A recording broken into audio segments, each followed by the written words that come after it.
A'udzubillahi minasyaitonirrajim. Bismillahirrahmanirrahim. Assalamualaikum warahmatullahi wabarakatuh. Innal hamdalillah nahmaduhu wa nasta'inuhu wa nastaghfiruh wa na'udzubillahi min shururi anfusina wa min sayyiati a'malina. May yahdihillahu fala mudhillalah wa may yudlilhu fala hadiyalah. Asyhadu an la ilaha illallah wahdahu la syarikalah wa asyhadu anna Muhammadan abduhu wa rasuluhu la nabiyya ba'dah. Allahumma salli wa sallim ala hadha nabiyil karim wa ala alihi wa ashabihi wa man tabi'ahum bi ihsanin ila yaumiddin.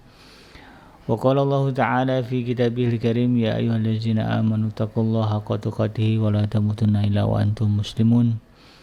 Ya al-haq adkhilna mudkhala sidqin wa akhrijna mukhraja sidqin wa ja'alna min ladunka sultanan nasira. Ja'al haq wa zahaqal batil innal batila kana zahuqa.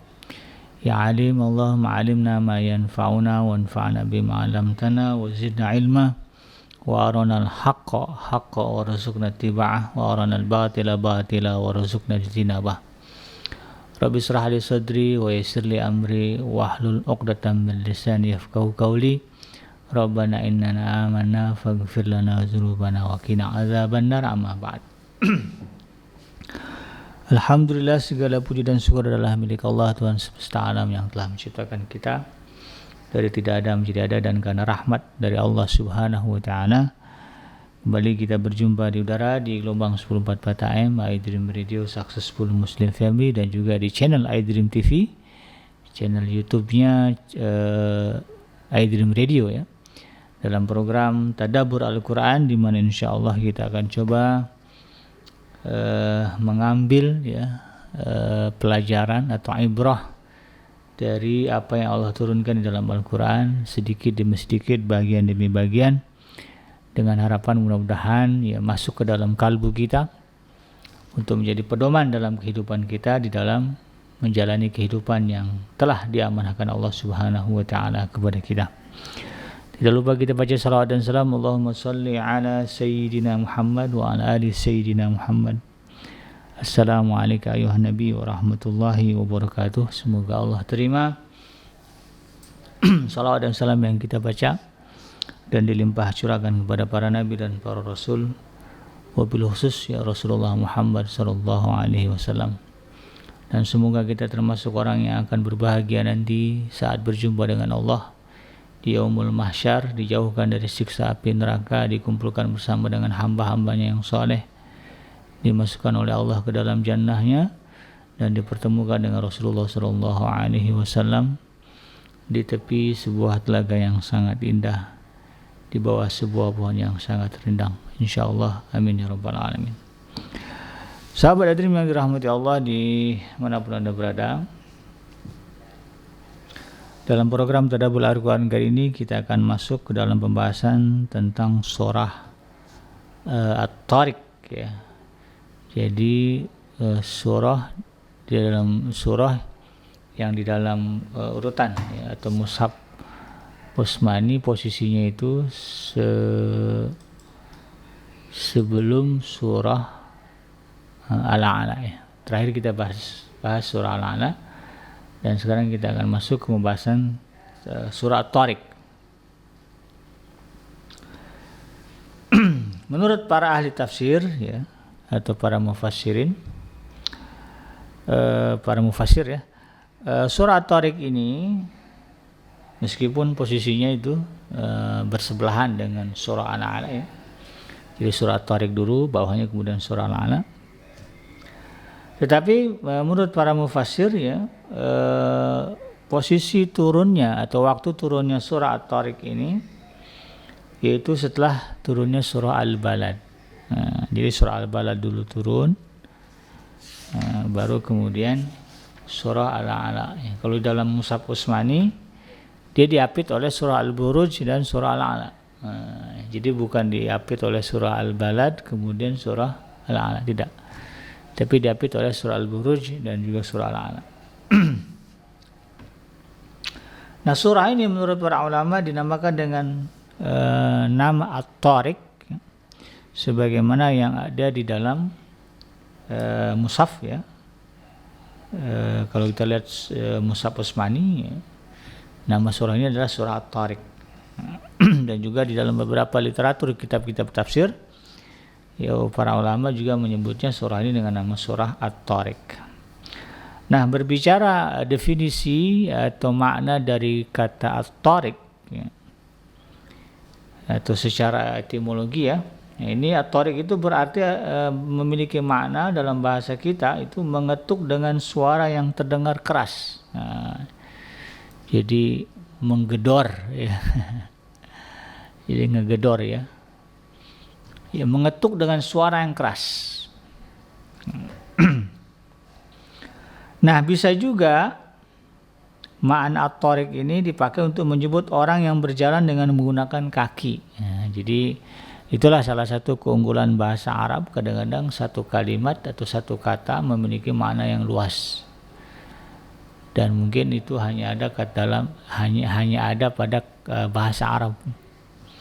Dan itu juga yang menjadi alasan kenapa Allah, ya, sebagaimana disebutkan di dalam Al-Quran, Inna anzalnahu Qur'anan Arabian, ya. Sesungguhnya kami menurunkan Al-Quran itu dalam bahasa Arab, ya. Karena memang bahasa Arab ini unggul, ya, dibandingkan dengan bahasa lain. Salah satu keunggulannya adalah, ya, banyak sekali satu kata memiliki makna yang luas, makna yang banyak. Yes, kalimat yang sama tetapi bisa dimaknai berbeda sesuai dengan penggunaannya. Penggunaannya. Dan itu mungkin tidak kita jumpai dalam bahasa lain. Ya, wajarlah, ya, kalau kemudian Allah mengunggulkan atau memilih bahasa Arab ini sebagai bahasa Al-Quran. Karena kan rahasia atau misteri alam semesta ini banyak yang ingin Allah kabarkan kepada kita, ya. Nah, tentu harus dipilih bahasa yang bisa mengakomodir semua itu, ya.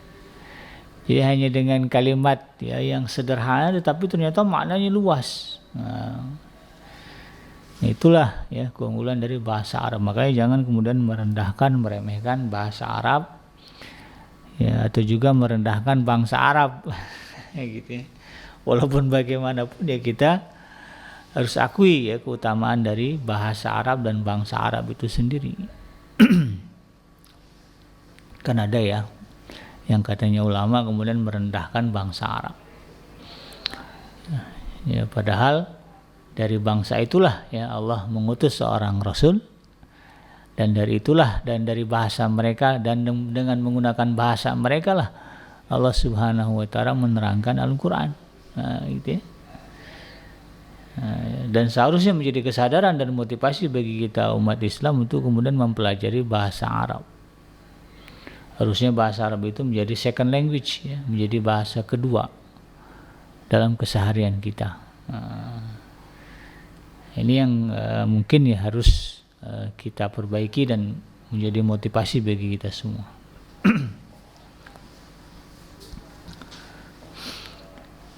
Nah, jadi itu maknanya, bisa dimaknai sebagai ketukan, ya, yang sangat keras di malam hari, ya. Atau juga dimaknai dengan orang yang berjalan dengan menggunakan kaki, ya, atau berjalan kaki. Nah, menurut para ulama secara khusus kata ini digunakan untuk menunjukkan ketukan pada waktu malam. Jadi kalau merujuk kepada penggunaan bahasa yang ada di dalam surah At-Tariq ini, ya, para ulama sepakat makna dari dari kata At-Tariq ini adalah ketukan pada waktu malam, ya. Hal ini karena umumnya pada malam hari, ya, pintu-pintu rumah kebanyakan ditutup, orang pulas di dalamnya, sehingga kalau suami mau masuk ke dalam rumah, ya, kemalaman, orang rumah udah pada tidur, jadi diketok dengan keras pintunya, digedor, gitu, ya. Kalau ngetuknya pelan-pelan, ya, nggak akan bangun orangnya. Harus digedor, gitu, ya. Nah, kemudian makna ini diperluas menjadi apa saja yang terlihat pada waktu malam, ya.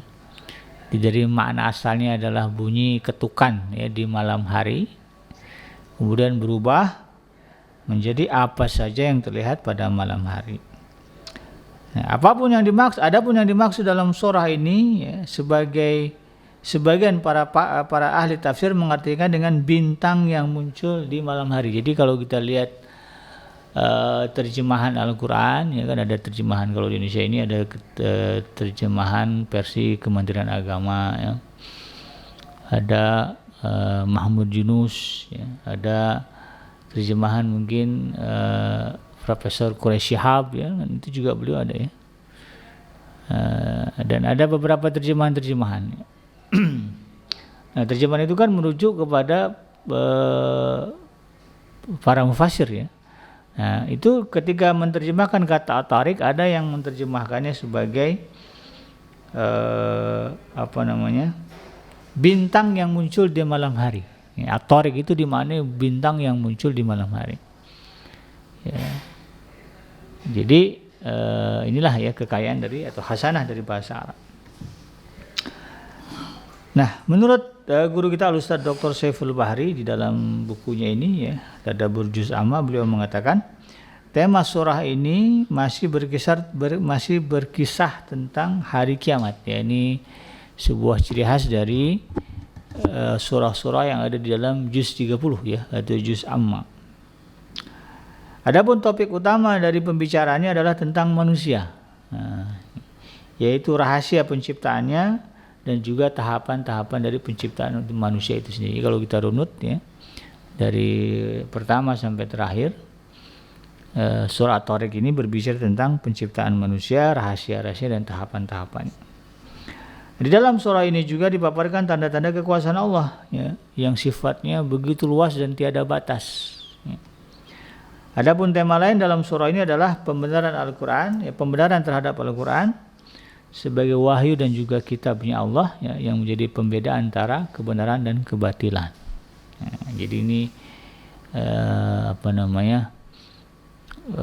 kesimpulan, ya, secara umum tentang makna atau ibrah dari surah At-Tariq. Muatan surah At-Tariq ini ditutup dengan hiburan kepada Nabi Muhammad SAW supaya tidak terlalu menanggapi tanggapan atau respon, ya, keingkaran orang-orang kafir Quraisy yang negatif, ya, terhadap dakwahnya Rasulullah SAW dalam bentuk teror dan juga tekanan. Nah, yang berat, ya, Rasulullah itu ketika berdakwah di masa awal menghadapi bangsa Arab, ya, yang ketika itu didominasi oleh kaum Quraisy, ya, yang keingkarannya itu luar biasa. Bahkan yang menyedihkan adalah justru yang menjadi provokatornya adalah paman-paman beliau sendiri yang notabene saudara ayahnya, saudara ayah dari Rasulullah SAW. Tetapi kemudian mereka lah yang justru kemudian menjadi provokator, ya, untuk menolak, ya, dakwah Rasulullah SAW. Dan ini sepertinya menjadi sebuah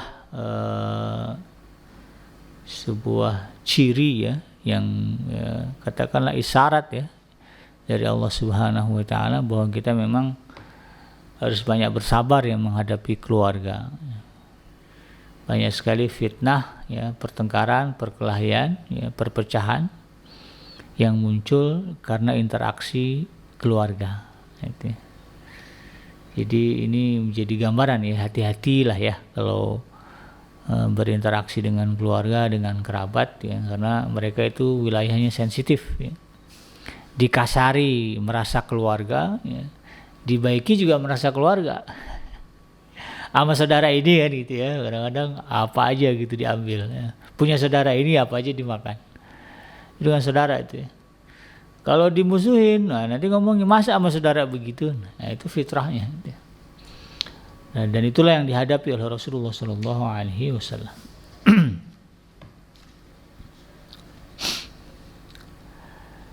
Nah, hiburan tersebut, ya, tentu bertujuan, ya, agar Rasulullah SAW terus fokus, ya, di dalam berdakwah, ya, menyampaikan risalah dari Allah Subhanahu wa taala tanpa kemudian memikirkan resiko, ya, atau akibat dari apa yang beliau lakukan. Karena Allah, ya, yang akan menangani dan mengurus orang-orang kafir Quraisy tersebut, ya, dengan caranya Allah, dengan kekuasaannya Allah, yang tidak akan pernah tertandingi oleh siapapun. Ya, kita baca surah At-Tariq ini. A'udzubillahi minasyaitonirrajim. Bismillahirrahmanirrahim. Was-samaa'i wat-tariq. Wa ma adraka mat-tariq. An-najmu tsaqib. Was-samaa'i wat-tariq, demi langit dan yang datang pada malam hari. Nah, ini bunyi penafsiran secara umum ya. Kata At-Tariq itu dimaknai dengan yang datang pada malam hari. Wa ma adraka mat-tariq. Tahukah kamu apakah yang datang pada malam hari itu? An-najmu tsaqib, kata Allah Subhanahu wa taala, yaitu bintang yang cahayanya menembus. Nah, dalam surah ini Allah Subhanahu wa taala ya, sebagaimana yang kita baca tadi, kalau dilihat dari narasinya ya, bersumpah dengan menyebut langit yang berlapis-lapis atau yang bertingkat-tingkat yang diciptakan Allah Subhanahu wa taala, tinggi menjulang tanpa tiang. Nah, ya kalau kita lihat dalam Al-Qur'an kata sama ya, langit itu Allah pernah menyebutkan kita disuruh memperhatikan bagaimana langit itu ditinggikan tanpa tiang. Nah, jadi langit ini merupakan gambaran dari kehebatan Allah Subhanahu wa taala. Kita bikin bangunan tinggi nggak pakai tiang nggak bisa. Tapi Allah bikin sesuatu yang tinggi ya, sebuah naungan yang tinggi, dan kita tidak melihat tiang yang menyangganya. Nah, itu ya. Dan itu Allah gunakan sebagai sumpah. Ya. Langit, nah ini termasuk dari sekian makhluk Allah yang sering dijadikan sumpah di dalam Al-Quran. Banyak sekali ya. Sumpah-sumpah Allah dengan menyebut kata langit ya. Karena memang langit itu luas ya. Ketika manusia mengklaim sudah bisa terbang keluar angkasa gitu ya. Dan kemudian ada ya di antara manusia yang berhasil menyaksikan betapa luasnya alam semesta luar angkasa itu ya. Ada foto-fotonya ya. Kemudian dibuktikan lagi dengan teropong bintang ya, bagaimana luasnya alam semesta ini ya. Sehingga manusia jadi kecil gitu ya. Menjadi sangat kecil ketika berhadapan dengan alam semesta atau ruang angkasa. Belum lagi kalau kita berbicara bagaimana Allah Subhanahu wa taala menciptakan makhluk yang disebutnya sebagai malaikat. Malaikat ini tinggal di langit. Nah, dan malaikat itu identik dengan kemuliaan karena mereka adalah makhluk yang taat kepada Allah Subhanahu wa taala. Jadi wajar jika kemudian Allah Subhanahu wa taala menjadikan kata sama atau langit sebagai sumpah. Nah, menariknya kata guru kita Ustaz Dr. Saiful Bahri Al-Sema, beliau mengatakan Allah Subhanahu wa taala menggandengkan sumpah menggunakan langit dengan sesuatu yang datang di malam hari. Ya, ada relasi antara langit yang begitu luas ya dengan sesuatu yang datang di malam hari. Nah, oleh sebagian besar mufassir atau ahli tafsir, ini dimaknai sebagai bintang terang yang muncul di malam hari. Nah, penafsiran ini diperkuat dengan ayat ketiga yang menjelaskan An-najmu tsaqib. Nah, kan ayat kedua kan Allah bertanya, "Wa ma adraka mat-tariq?" Tahu enggak kalian apa itu At-Tariq? Nah, Allah sebut At-Tariq itu adalah An-najmu tsaqib, bintang yang cahayanya menembus kegelapan malam. Nah, jika saja benda-benda mati seperti bintang itu mampu menembus kegelapan malam sehingga sampai cahayanya di bumi, maka tentu malaikat-malaikat Allah mampu menembus apapun dengan segala perintahnya. Baik cahaya bintang ya ataupun malaikatnya, keduanya sama-sama bisa sampai ke bumi dan atas perintah ya, dari Allah Subhanahu wa taala semata. Lalu di ayat yang keempat Allah Subhanahu wa taala berfirman, "In kullu nafsin lamma 'alaiha hafiz." Ya. Tidak ada satu jiwa pun melainkan ada penjaganya, ada al-hafiz ya. Nah, siapakah yang dimaksud dengan al-hafiz ini, yaitu penjaga ya di dalam ayat ini? Jadi kata al-hafiz itu yang dimaksud penjaga di dalam ayat itu adalah para penjaga yang selalu mempunyai akses langsung ya, terhadap setiap jiwa manusia. Ya, sebagian ahli tafsir mengatakan bahwa al-hafiz ini dimaksudkan untuk menjaga manusia dari godaan atau juga dari bisikan buruk dan rayuan yang menyesatkan ya, yang berasal dari setan. Namun secara umum menurut para mufassir yang dimaksud dengan al-hafiz di sini atau penjaga di sini adalah malaikat pencatat amal manusia. Ya, karena itu lebih umum ya, hadis dan juga ayat Qur'annya disebutkan oleh Allah Subhanahu wa taala dan juga diungkap oleh Rasulullah sallallahu alaihi wasallam. Ada malaikat yang dijaga, yang disuruh Allah untuk bergiliran ya menjaga manusia siang dan malam secara aplusan. Dan malaikat itu ya kiraman katibin ya, punya tugas mencatat apa saja yang dibuat oleh apa saja yang dilakukan oleh manusia.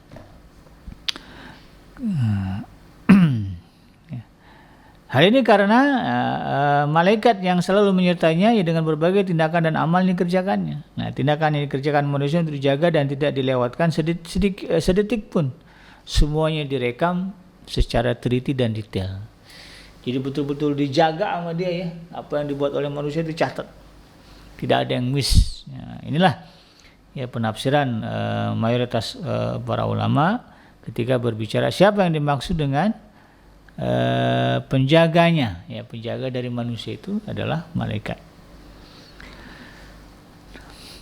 Nah, untuk apakah hal-hal tersebut diingatkan oleh Allah Subhanahu wa taala kepada manusia? Ya. Wasamai wa tariq wa ma adraka ma tariq an-najmu tsaqib in kullu nafsin lamma 'alaiha hafiz. Untuk apa Allah ingatkan itu kepada manusia?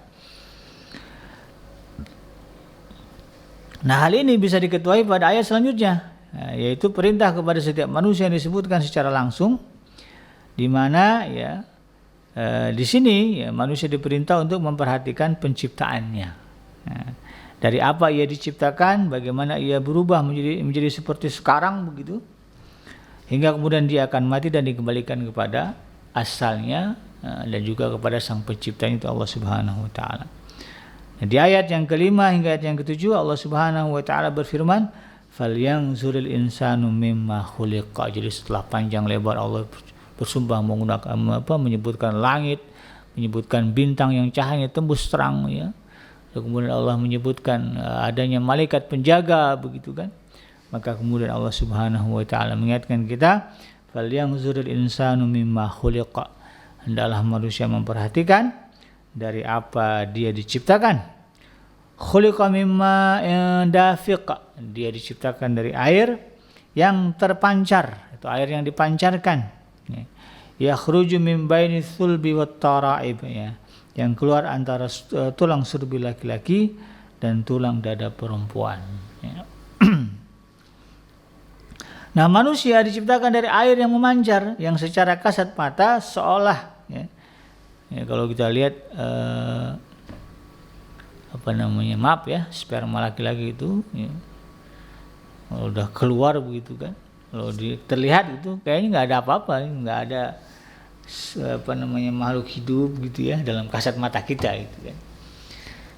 Kali gitu ada cacingnya itu nggak ada kan, ya seperti air aja gitu, seperti tidak ada kehidupan di dalamnya. Tapi ketika dilihat oleh mikroskopik ternyata di situ ada ya makhluk-makhluk hidup yang sedang bergerak dan berjuang untuk mencari sel telur ya, untuk dibuahi. Nah, diciptakan oleh Allah Subhanahu wa taala menjadi sebuah makhluk yang hidup. Nah, dari tadinya sepertinya tidak ada kehidupan begitu ya, cuma terpancar begitu saja. Tapi ternyata ya, bisa membentuk manusia ya, dengan beragam rupa ya, bentuk tubuh ya, kecantikan, ketampanan macam-macam. Bahkan disebut sebagai apa? Laqad khalaqnal insana fi ahsani taqwim di dalam surat Tin ya. Kami telah jadikan manusia dalam rupa yang sebaik-baiknya. Padahal tadinya itu kalau tumpah itu air mani, nggak ada orang yang kemudian merasa perlu gitu ya, bahkan menganggap jijik ya. Tapi ternyata dari itulah manusia diciptakan, kehidupan dimulai. Nah, penciptaan dalam bentuk terbaik dan sempurna ya, Allah tunjukkan kepada kita bagaimana baiknya kita.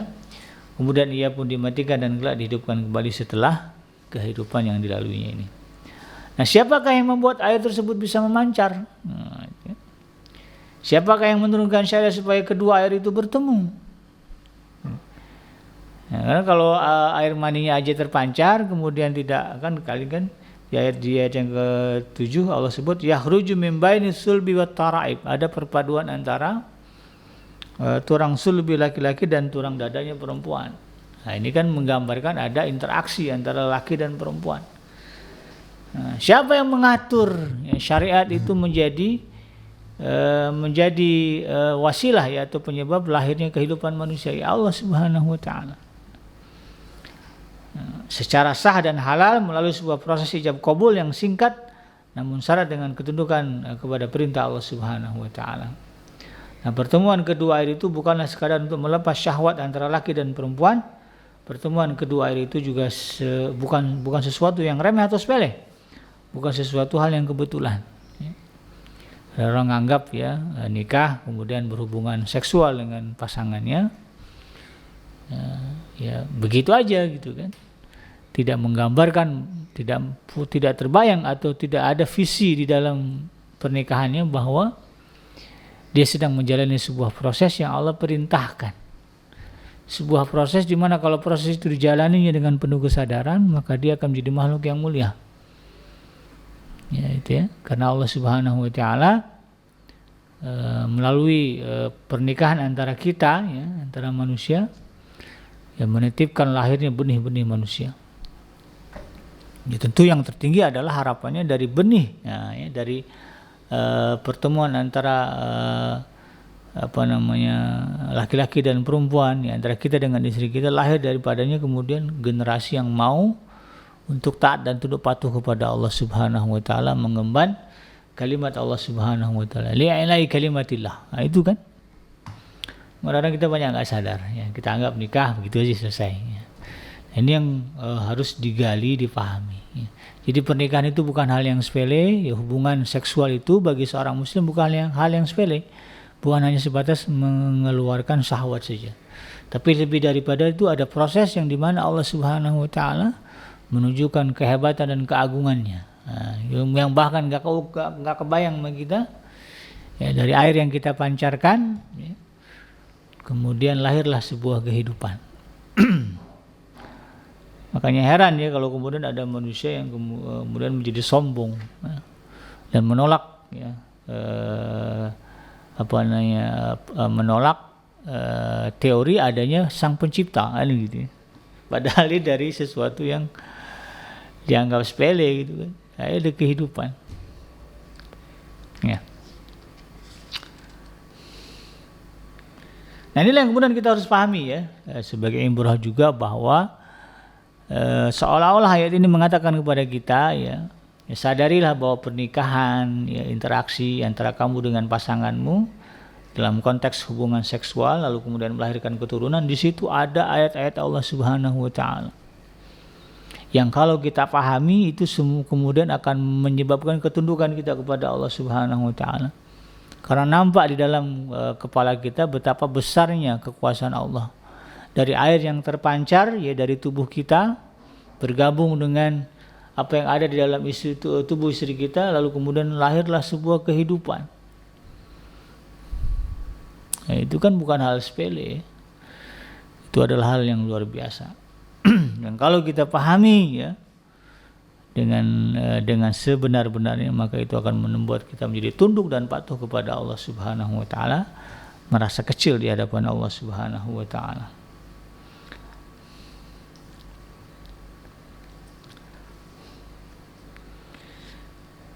Nah, bahwa manusia secara fitrah adalah berpasangan dan saling melengkapi ya, laki dan perempuan, maka ada ada misi ya, kekhalifahan manusia yang hanya bisa dikerjakan bersama oleh laki dan perempuan. Sebagaimana adanya bulan dan matahari, adanya malam dan siang, ya, semua diciptakan serba berpasangan, saling melengkapi dan saling menopang pelaksanaan misi memakmurkan bumi. Ya. Makanya jangan berpikir ya, bagi kita seorang muslim jangan pernah berpikir ya,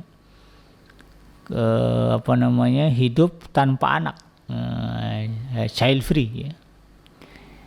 perkara diberi atau tidak anak itu urusan Allah Subhanahu wa taala. Tapi jangan pernah bertekad, berpikir saya nggak mau punya anak. Nah, apalagi menganggap anak itu sebagai sebuah beban. Ya. Kalau punya anak nggak bisa dandan kata perempuan ya, nggak bisa cantik ya, nggak bisa merawat badan gitu ya. Kemudian tidur nggak nyenyak karena malam harus bangun. Gitu ya, sehingga memutuskan untuk child free. Jangan pernah punya pikiran seperti itu, karena di dalam proses itu ada ibrah yang besar yang Allah berikan kepada kita, yang kalau kita terima, kita pahami dengan baik, itu menjadi sumber bagi kita untuk mendapatkan keridhaan Allah Subhanahu wa taala, masuk ke dalam jannahnya. Itu tiket masuk surga itu.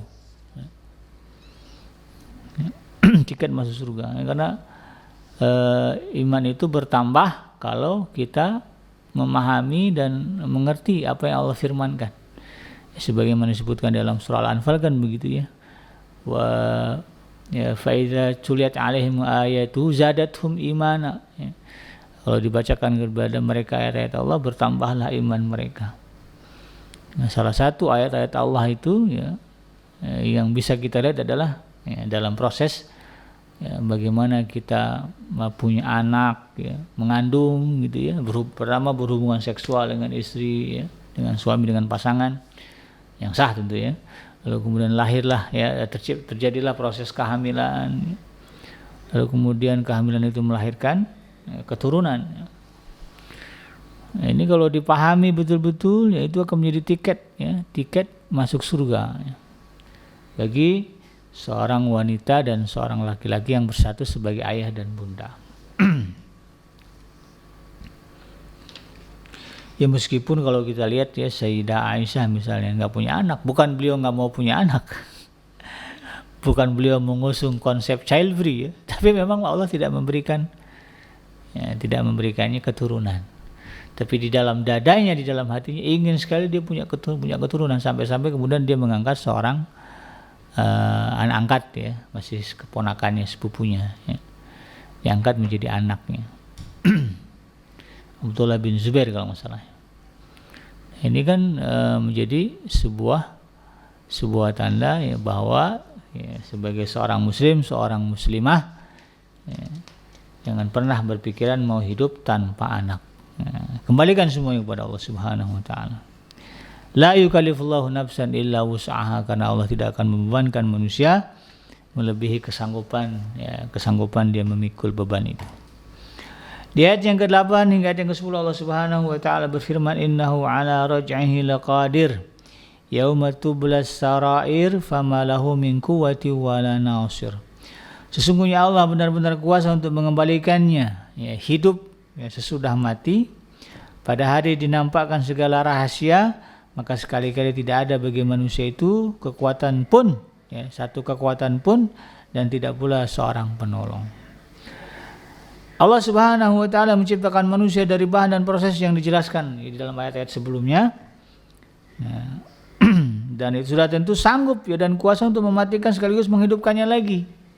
Jadi kalau ada orang berpikir tidak ada kehidupan setelah kematian, nah, ini orang ini berarti nggak mengambil ibrah dari proses kelahirannya dia, proses adanya diri dia. Kalau diperhatikan ya, air itu tadi ya, sperma tadi nggak ada tuh bakal tanda-tanda kehidupan. Tapi dengan itu kemudian lahir adanya kehidupan. Maka mudah bagi Allah Subhanahu wa taala kemudian menghidupkan kembali kita setelah kita mati. Tidak ada yang susah bagi Allah Subhanahu wa taala.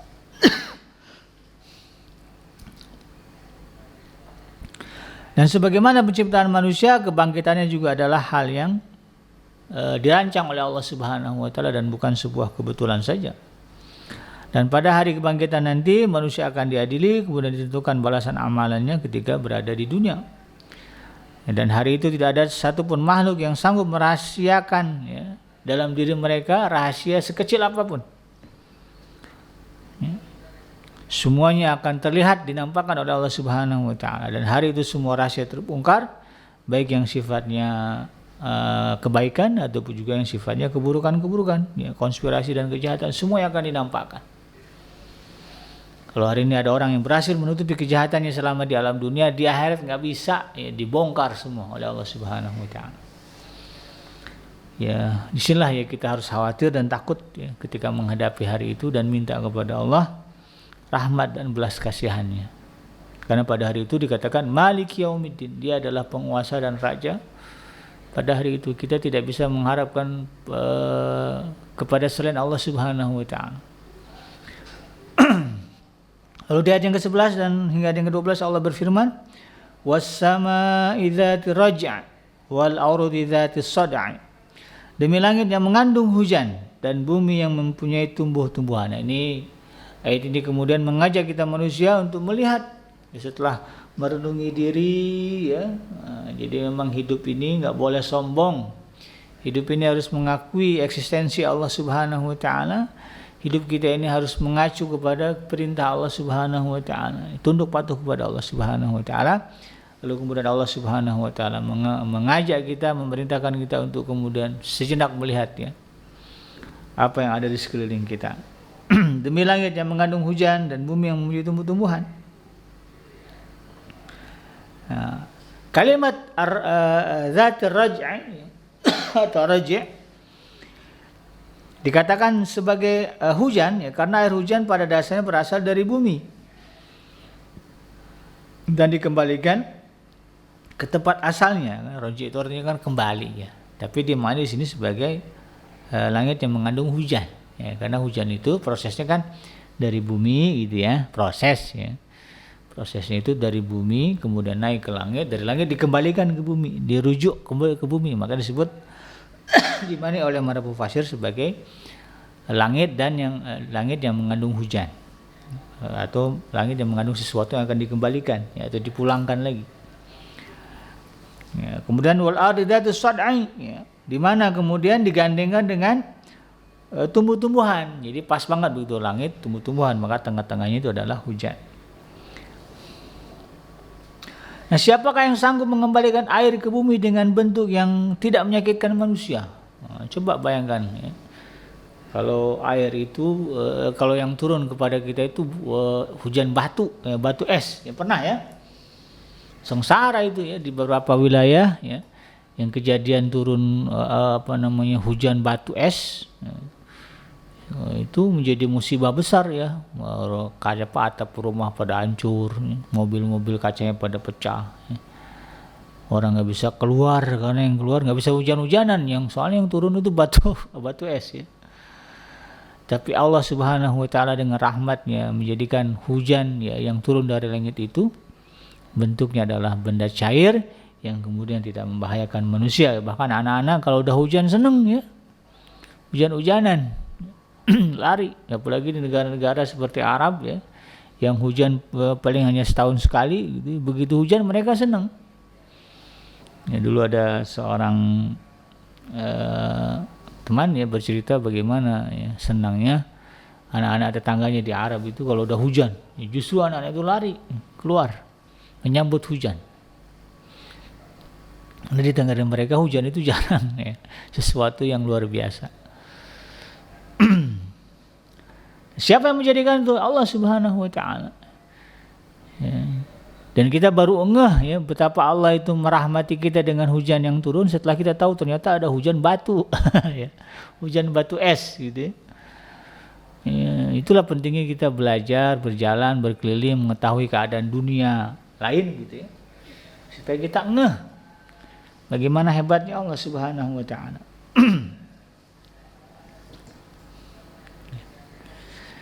Al-Imam Hasan Al-Basri mengatakan bahwa hujan disebut sebagai raja' ya, karena kembali dari langit dengan membawa rezeki. Ya, padahal tadinya berasal dari bumi dan berupa air saja. Gitu.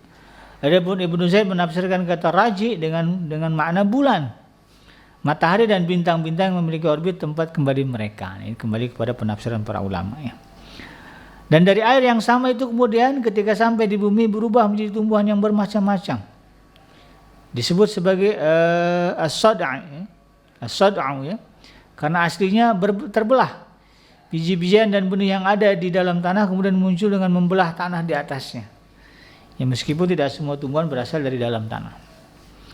Nah, tanda-tanda kekuasaan Allah tersebut ya yang ada di langit dan di bumi serta sebagian dari fenomena yang diungkap ya di dalam ayat ini digunakan oleh Allah Subhanahu wa taala sebagai sumpah.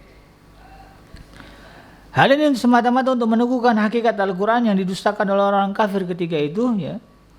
Ketika diturunkan oleh Allah Subhanahu wa taala kepada Nabi Muhammad dan disampaikan Nabi Muhammad kepada kaumnya, ya, di kota Mekah ketika itu. Maka kemudian Allah Subhanahu wa taala mengatakan, innahu laqaulun fasl, ya, wa ma huwa bil hajal. Sesungguhnya Al-Quran itu benar-benar firman yang memisahkan antara hak dan yang batil. Dan sekali-kali bukan Al-Quran itu sebagai senda gurauan belaka. Jadi Al-Quran tidaklah, ya, seperti yang dituturkan oleh kaum kufar Quraisy, ya, di mana gurauan, ya, mereka menganggap Al-Quran sebagai gurauan dan mitos, ya, yang disebarkan oleh Nabi Muhammad SAW. Karena sejatinya Al-Quran adalah kalam suci mulia yang diturunkan oleh Allah Subhanahu wa taala sebagai pembeda antara yang hak dan yang batil, ya. Dalam Al-Quran terdapat kaidah dan risalah, ya, serta ajaran yang mengajak kepada kebenaran dan semua konsekuensi yang ditimbulkannya. Juga ada rambu-rambu dan batas-batas, ya, yang bisa kemudian menjadi petunjuk untuk selamatnya manusia. Kita kan kalau jalan ngikutin rambu lalu lintas, insya Allah selamat. Ya, kalau lampu merah berhenti, ya, hijau jalan. Kemudian udah masuki kawasan perbukitan begitu kan, dilihat ada tanda, ini ada kawasan longsor, hati-hati gitu ya. Kemudian ada tanda jalan licin, jangan ngebut gitu ya. Kemudian ada kawasan hewan ternak sering lewat, ya, mendadak, hati-hati, ya, kecepatan dikurangi. Kalau rambu-rambu itu dipatuhi, diperhatikan dan dipatuhi, insya Allah selamat. Nah, Al-Quran juga begitu. Dalam Al-Quran ini kan banyak rambu-rambu. Wala taqrabuz zina, jangan dekati perbuatan zina, innahu kana fahisatan wa sa'a sabila, ya. Karena zina itu kata Allah Subhanahu wa taala ada jalan yang buruk, ya. Fahisah, ya, adalah fahisah dan jalan yang buruk. Kemudian Allah menyebutkan, ya, wa halallahu al-bai'a wa harrama riba, ya. Allah menghalalkan praktek jual beli dan mengharamkan riba. Itu kan semua rambu-rambu dari Allah Subhanahu wa taala. Wala taqul lahum aufin, ya, jangan ucapkan kata-kata yang menyakitkan perasaan orang tua, ya.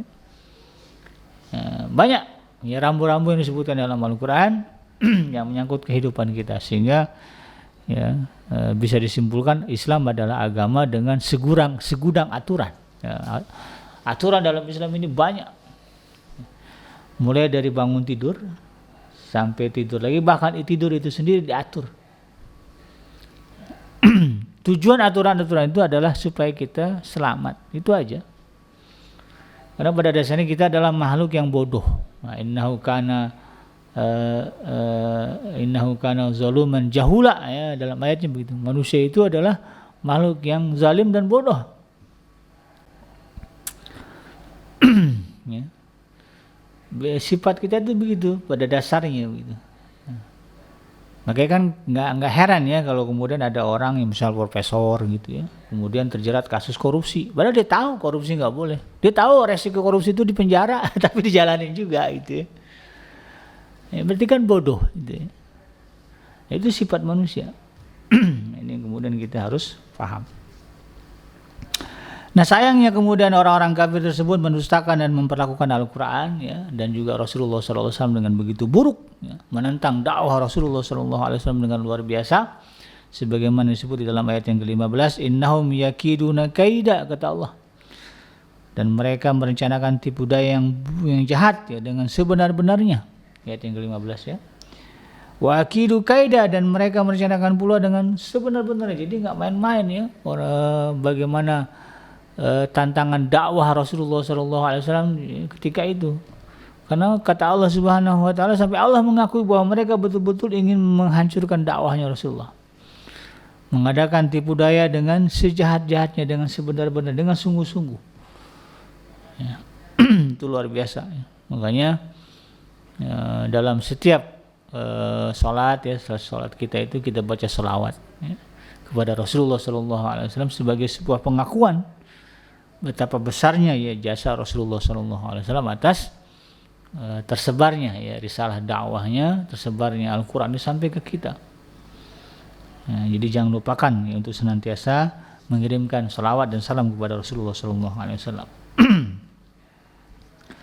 Maka kemudian ya setelah disadari oleh Rasulullah SAW betapa dahsyatnya ya penentangan kaum kafir Quraisy ketika itu, ya membuat beliau harus lari ke Taif. Ya, di Taif ternyata juga disambut dengan tidak enak, ya dilempar pakai batu, akhirnya kembali lagi ke Mekah.